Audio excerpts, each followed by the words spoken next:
ഈ വീഡിയോയിൽ പല വിഷയങ്ങൾ നടക്കുന്നുണ്ട്. പ്രത്യേകിച്ച് ട്രംപ് കഴിഞ്ഞ വെനസ്ഡേ ഒരു എക്സിക്യൂട്ടീവ് ഓർഡർ പാസ് ചെയ്തിട്ടുണ്ടായിരുന്നു. അപ്പോൾ അതിനകത്ത് ഗ്വാണ്ടനാമോ ബേ എക്സിക്യൂട്ടീവ് ഓർഡർ പാസ്സാക്കുകയുണ്ടായി. ഇതും അമേരിക്കയുടെ സെക്യൂരിറ്റിയും തമ്മിൽ എന്താണ് ബന്ധം, അതായത് അമേരിക്കയുടെ സുരക്ഷിതത്വത്തെയും ചൊല്ലി എന്താണ് ബന്ധം, ഇത് രണ്ടും തമ്മിൽ വലിയ ബന്ധമുണ്ടെന്നാണ് പറയുന്നത്. എന്തായാലും അതിനെക്കുറിച്ച് നമുക്ക് നോക്കാം. അതിന് മുമ്പായിട്ട് തന്നെ ഇസ്രായേലിൽ ഇന്ന് 3 ബന്ദികൾ കൂടി മോചിതരായി.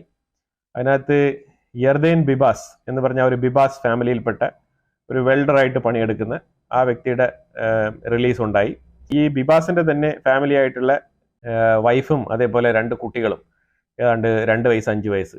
ആ കുഞ്ഞിനെ പിടിച്ചുകൊണ്ട് പോകുമ്പോഴത്തേക്കും ഏതാണ്ട് 8-9 മാസങ്ങൾ ഉണ്ടായിരുന്നുള്ളൂ. ഇപ്പം ഏതാണ്ട് 2 വയസ്സായിട്ടുണ്ടെന്നാണ് അറിയാൻ കഴിയുന്നത്. അവരുടെ സ്റ്റേറ്റസ്, അവർ ജീവിച്ചിരിപ്പുണ്ടോ ഇല്ലെങ്കിൽ എന്താണ് അവരുടെ അവസ്ഥ എന്നുള്ളതിനെ കുറിച്ചുള്ള യാതൊരു വിവരവും ഇതുവരെ കൈമാറപ്പെട്ടിട്ടില്ല എന്നുള്ളതാണ് മനസ്സിലാക്കാൻ പറ്റുന്നത്. ഇടയ്ക്ക് ഹമാസ് ഒരു ഡ്രാമയൊക്കെ നടത്തിയിരുന്നു.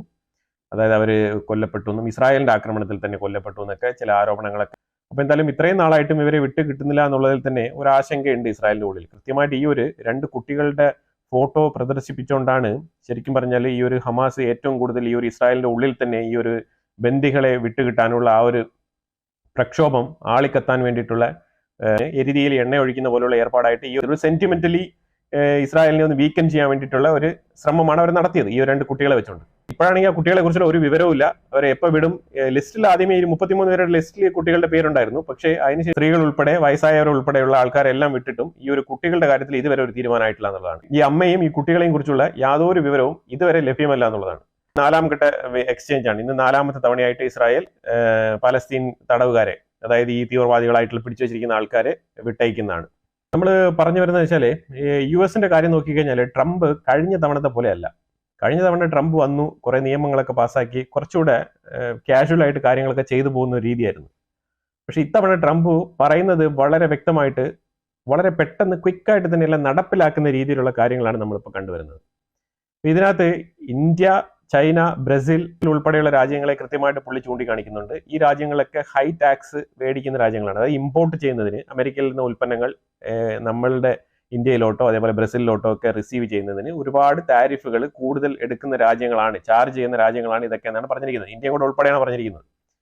ഇതുപോലുള്ള ചില കാര്യങ്ങളൊക്കെ പറയുന്നത് വേറൊന്നും കൊണ്ടല്ല, ഏതാണ്ട് മോദി ഇപ്പം നെക്സ്റ്റ് വീക്കിൽ USA വിസിറ്റ് ചെയ്യും. അപ്പോൾ വിസിറ്റ് ചെയ്യുന്ന സമയത്ത് നമ്മൾ പറഞ്ഞതുപോലെ തന്നെ തീർച്ചയായിട്ടും നമ്മൾ റഷ്യയുടെ അടുത്ത് അല്ലെങ്കിൽ നമുക്ക് ആവശ്യമുള്ള സാധനങ്ങൾ വെളിയിൽ നിന്ന് പർച്ചേസ് ചെയ്യും. അത് ഉറപ്പായിട്ടുള്ള കാര്യമാണ്.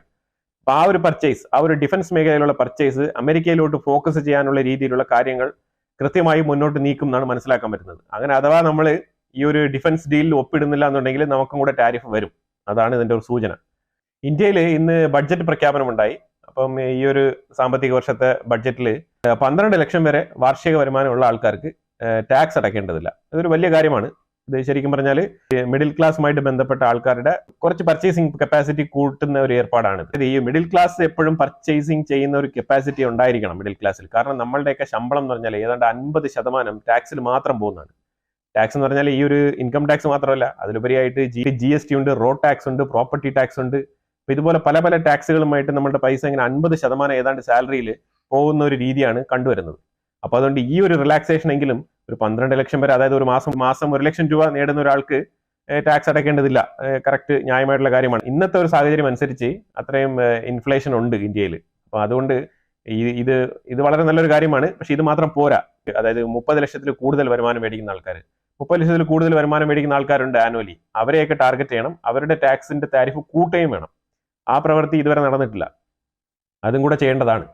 അപ്പൊ എന്തായാലും ഈ വരും ദിവസങ്ങളിൽ ഇതൊക്കെ കുറച്ചുകൂടെ എഫക്റ്റീവായിട്ട് കാര്യങ്ങൾ മുന്നോട്ട് പോകുന്നു പ്രതീക്ഷിക്കാം. എല്ലാം കൂടെ ഒരേ സമയത്ത് നമുക്ക് പ്രതീക്ഷിക്കാൻ പറ്റത്തില്ല. ട്രംപ് 2017 വന്ന സമയത്ത് ഒരു മുസ്ലിം ബാൻ എന്ന് പറഞ്ഞാൽ ഇസ്ലാമിക് രാജ്യങ്ങളിൽ നിന്ന് വരുന്ന ആൾക്കാർക്കൊക്കെ വിസ കൊടുക്കത്തില്ല, അമേരിക്കയിൽ എൻട്രി ഇല്ല എന്ന് പറഞ്ഞുള്ള ഒരു നിയമമാണ് പുള്ളി പാസ്സാക്കിയത്. ഒരു എക്സിക്യൂട്ടീവ് ഓർഡർ പാസ്സാക്കിയിരുന്നു.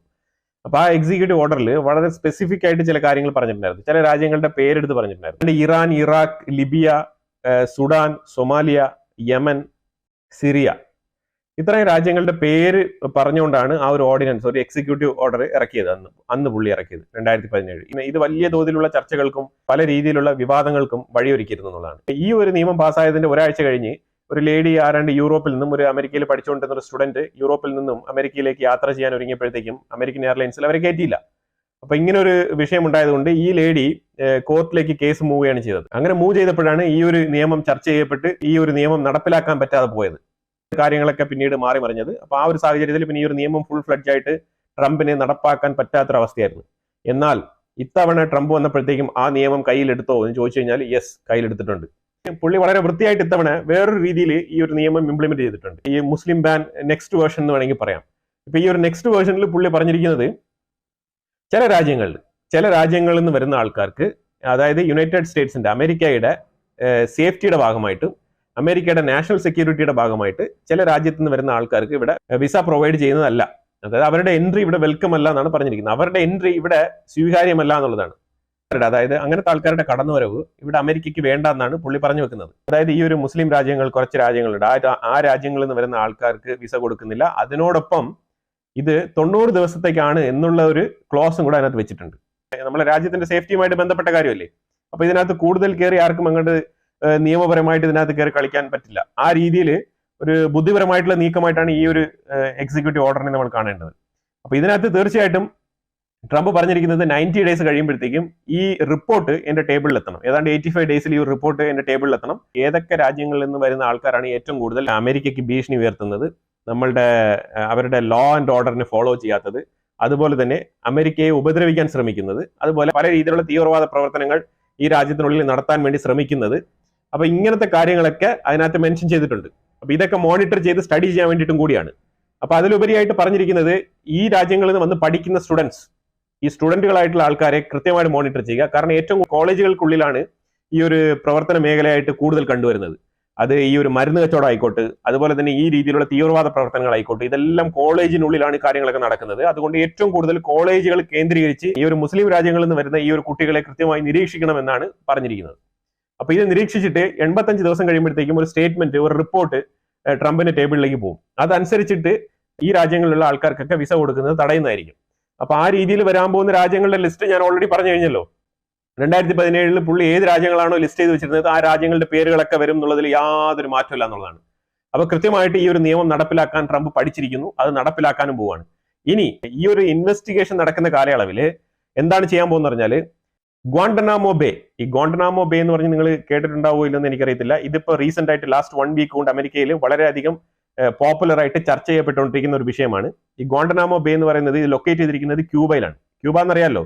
ക്യൂബ എന്ന് പറയുമ്പോൾ ഏതാണ്ട് അമേരിക്കയിൽ നിന്നും ഏതാണ്ട് മിയാമിയിൽ നിന്നും ഏതാണ്ട് 800 കിലോമീറ്റർ ഡിസ്റ്റൻസ് വരും ഈ ഒരു ക്യൂബ എന്ന് പറയുന്നത്. അപ്പൊ ഈ ക്യൂബയിൽ ഈ ഒരു ലൊക്കേഷനിൽ എത്താൻ വേണ്ടിയിട്ട്, ഈ ഗ്വാണ്ടനാമോ ബേ എന്ന് പറഞ്ഞ ഈ ഒരു സ്ഥലത്ത് എത്താൻ വേണ്ടിയിട്ട്, ഈ ഗ്വാണ്ടനാമോ ബേയിൽ എന്താണുള്ളതെന്ന് പറഞ്ഞാൽ അമേരിക്കയ്ക്ക് ഒരു ജയിലുണ്ട്. അവിടെ ഒരു ജയിൽ അല്ലെങ്കിൽ ഒരു ഡീറ്റൈൻ സെന്റർ എന്ന് വേണമെങ്കിൽ പറയാം. അവിടെ എന്ന് വെച്ചാൽ ഏതാണ്ട് 30,000 മുതൽ 40,000 വരെയുള്ള ആൾക്കാരെ പാർപ്പിക്കാനുള്ള ഒരു 15ഓ 20ഓ ആൾക്കാരെയാണ് നിലവിൽ അതിനകത്ത് പാർപ്പിച്ചിരിക്കുന്നതായിട്ട് നമുക്ക് അറിയാൻ കഴിയുന്നത്. അങ്ങനെയാണ് വാർത്തകൾ വരുന്നത്. ഈ ഒരു ഡീറ്റൈൻ സെന്ററിന്റെ ഇമ്പോർട്ടന്റ് എങ്ങനെയാണ് വരുന്നത് പറഞ്ഞാൽ 2002 ഈ ഒരു ഡീറ്റൈൻ സെന്റർ ഓപ്പൺ ചെയ്യുന്നത്. അപ്പൊ ഈ 2002 ഈ ഒരു ഡീറ്റൈൻ സെന്റർ ഓപ്പൺ ചെയ്യാനുള്ള കാരണം എന്ന് പറഞ്ഞാൽ തീവ്രവാദ ആക്രമണം, വളരെ ഫേമസ് ആയിട്ടുള്ള തീവ്രവാദ ആക്രമണമാണ്.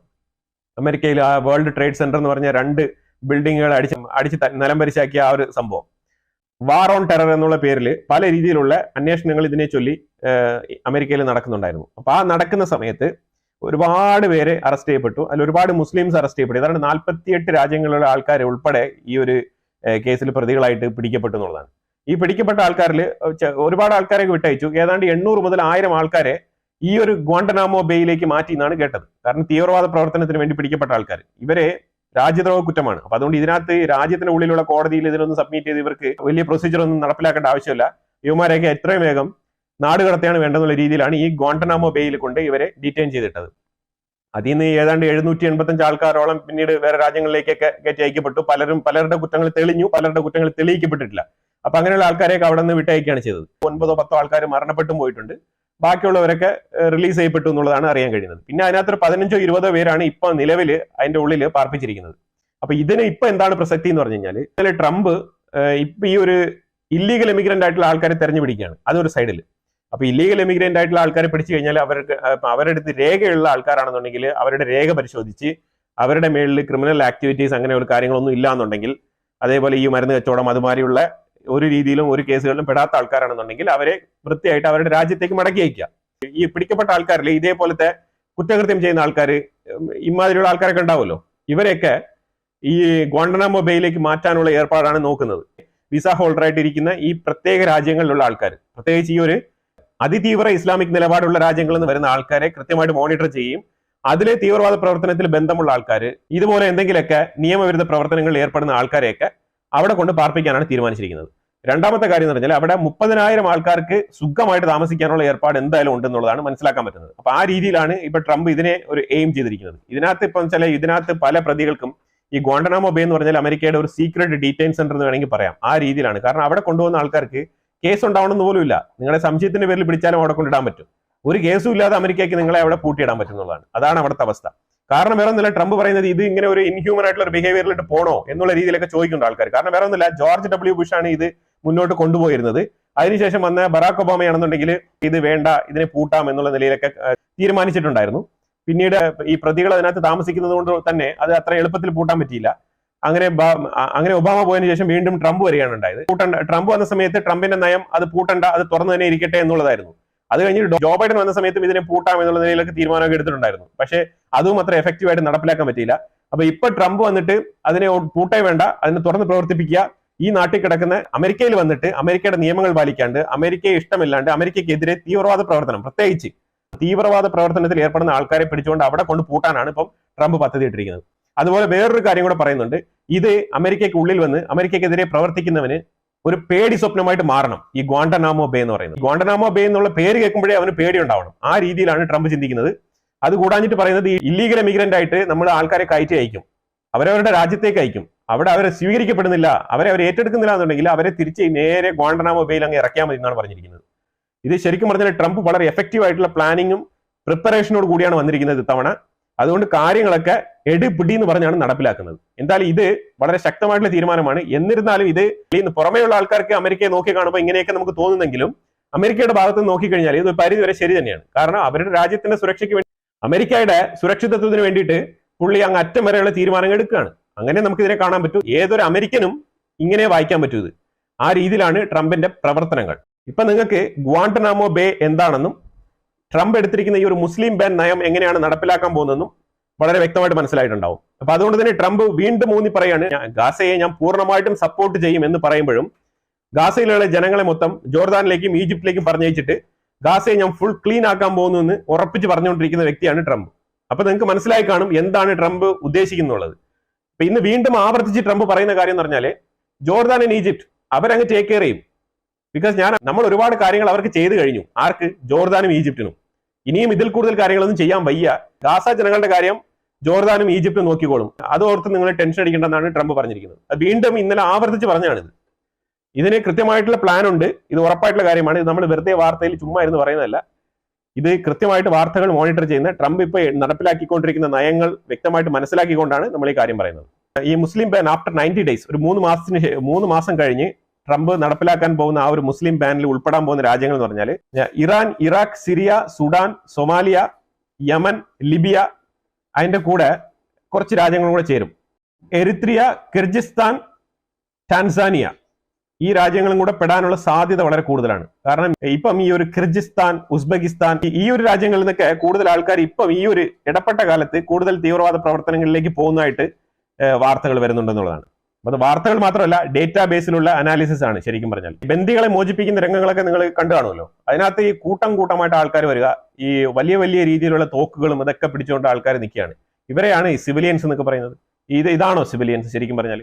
ഇവിടെയാണോ ശരിക്കും ഈ ഒരു എത്നിക് ക്ലെൻസിംഗ് ഒക്കെ നടക്കുന്നത്? എനിക്ക് മനസ്സിലാകുന്നില്ല ശരിക്കും പറഞ്ഞാൽ. അപ്പൊ അതേസമയം നമ്മൾ ഏതാണ്ട് 90% ബിൽഡിങ്ങുകളും ഗസയിൽ വാസയോഗ്യമല്ല എന്നുള്ളതാണ്. ആ രീതിയിൽ നല്ല ഹെവി വെയിറ്റ് ആയിട്ടുള്ള ബോംബൊക്കെ ഇട്ട് തകർത്ത് തരിപ്പണമാക്കി ഒരു സൈഡിൽ ഇസ്രായേൽ ഒതുക്കി വെച്ചിരിക്കുകയാണ്. അപ്പൊ അതിന്റെ ഇടയ്ക്ക് ഇപ്പൊ ഗാസയിൽ മൊത്തം ഇനി ടെന്റ് അടിച്ചാണ് ആൾക്കാർ താമസിക്കുന്നത്. ഇസ്രായേൽ വെസ്റ്റ് ബാങ്കിന്റെ ഭാഗത്ത് തകൃതിയായിട്ടുള്ള ആക്രമണം ഡെയിലി നടത്തിക്കൊണ്ടിരിക്കുകയാണ്. അതിനകത്ത് ഇപ്പൊ ഇന്നലെയൊക്കെ നടത്തിയ ആക്രമണത്തിൽ ഏതാണ്ട് 15 പേരോളം കൊല്ലപ്പെട്ടു എന്നാണ് അറിയാൻ കഴിയുന്നത്. 12 മുതൽ 15, ഇതുവരെ കൃത്യമായ കണക്ക് വന്നിട്ടില്ല. പക്ഷേ തീവ്രവാദികൾക്ക് വേണ്ടിയിട്ടുള്ള തെരച്ചിലും അവിടെ അറ്റാക്കുമാണ് നടത്തുന്നത്. ഈ ഹമാസ് തീവ്രവാദികൾ തന്നെയാണ് ഈ വെസ്റ്റ് ബാങ്കിന്റെ ഉള്ളിലുള്ളത്. അവരെയാണ് ടാർഗറ്റ് ചെയ്ത് അറ്റാക്ക് ചെയ്യുന്നത്. അവിടെ ഓടി ഒളിക്കുകയാണ് ഈ ഹമാസ് തീവ്രവാദികൾ. ഗാസയ്ക്കുള്ളില് സീസ് ഫയർ നടപ്പിലാക്കിയത് കൊണ്ട് പിന്നെ ഈ തോക്കൊക്കെ എടുത്തുകൊണ്ട് നല്ല രീതിയിൽ നടക്കാം. അപ്പൊ ആ രീതിയിൽ ഭയങ്കരമായിട്ട് ഞങ്ങൾ ഭയങ്കര പുലിയാണെന്നൊക്കെ പറഞ്ഞ് നടക്കുന്നുണ്ട്. പക്ഷെ അതേസമയം വെസ്റ്റ് ബാങ്കിൽ IDF ഇറങ്ങി അടിക്കുകയാണ്. അവിടെ യുവമാരെ കാണാനില്ല എന്നുള്ളതാണ്. അവിടെ ഓടി ഒളിക്കുകയാണ്. അതേസമയം ഒരു സൈഡ് വെസ്റ്റ് ബാങ്ക് ഇസ്രായേൽ നല്ല രീതിയിൽ വൃത്തിയായിട്ട് ക്യാപ്ചർ ചെയ്ത് കൊണ്ടുവരികയാണ്. അപ്പൊ അതേസമയം ഇവിടുത്തെ സീസ് ഫയർ ഡീലും ഒരു പരിധി വരെ ഒരു അവസാനത്തിൽ എത്തും. ഇസ്രായേൽ ഓൾറെഡി വെസ്റ്റ് ബാങ്ക് ഒരു പരിധി വരെ റെഡിയാക്കും. ഈജിപ്തും ജോർദാനും കൂടെ ചേർന്ന് ഗാസയെ വൃത്തിയാക്കി കൊടുക്കും. അത് നടക്കും എന്നാണ് നമുക്ക് മനസ്സിലാക്കാൻ പറ്റുന്നത്. നിങ്ങൾ ആദ്യമായിട്ടാണ് ചാനൽ കാണുന്നുണ്ടെങ്കിൽ മറക്കാതെ സബ്സ്ക്രൈബ് ചെയ്യുക. വീണ്ടും അടുത്തൊരു വിഷയമായിട്ട് വരാം. Thank you so much.